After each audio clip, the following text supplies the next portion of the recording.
Max Miller was not a man who paid attention to details. Everything in his life went according to a clear plan: business, home, routine. He hated surprises. But this morning, walking down the long hallway of his country estate in Vermont, he suddenly stopped. Through the glass door in the garden he saw a strange picture. His son, 12-year-old Oliver, was dancing, and not alone. Next to him was the cook, Julia. A woman in a strict apron and with a tight bun showed the movements precisely and gracefully, and the boy, awkwardly repeating after her, laughed sincerely. Max froze. His son was never interested in dancing. He was always withdrawn, serious, passionate about science and books. After his mother's death, he completely withdrew into himself, but now he was coming to life. Max felt a chill run through him. He didn't like the idea of someone else influencing his son, all the more so for a simple cook. Later at dinner, Oliver fidgeted,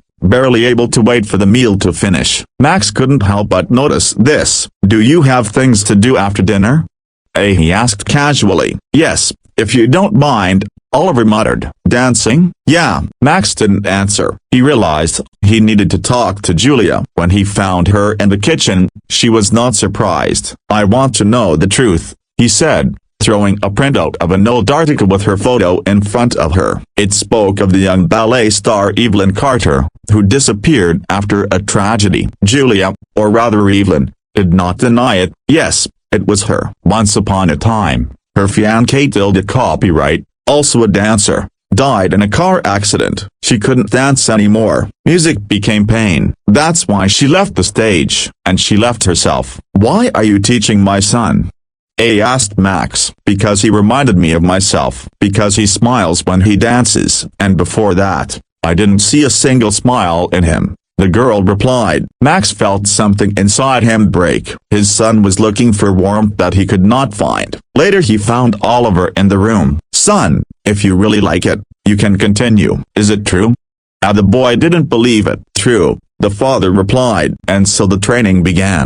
Max watched, first with a cold distance, but day by day he understood more and more. Dancing is not just a hobby. This became meaning for Oliver. Then the moment came. Oliver wanted to participate in a dance competition in Boston. Max doubted. He knew what it meant to fall. He was afraid for his son. "But then I remembered my late wife and how she always said, 'Let him learn to walk on his own. Even if it falls, you will be there,'" he said to his son. Yes, Oliver didn't win, but he did receive a special award for Best Artistic Performance. He didn't cry. He didn't break. He became stronger. For the first time, Max realized that his son was not a boy who needed to be protected. After the competition, Julia was getting ready to leave. "I did the best I could," she said. "Are you sure you want to leave?"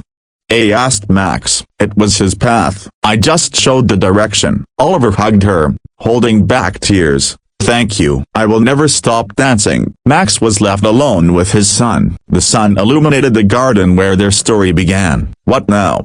he asked. "Train, improve, and win next time," Max replied with a smile and hugged his son, not as a person who controls every detail, and as a father who has finally learned to be there. Dear viewers, what do you think about this story? Please tell us in the comments, and if you like this video, then like it and subscribe to our channel. Goodbye.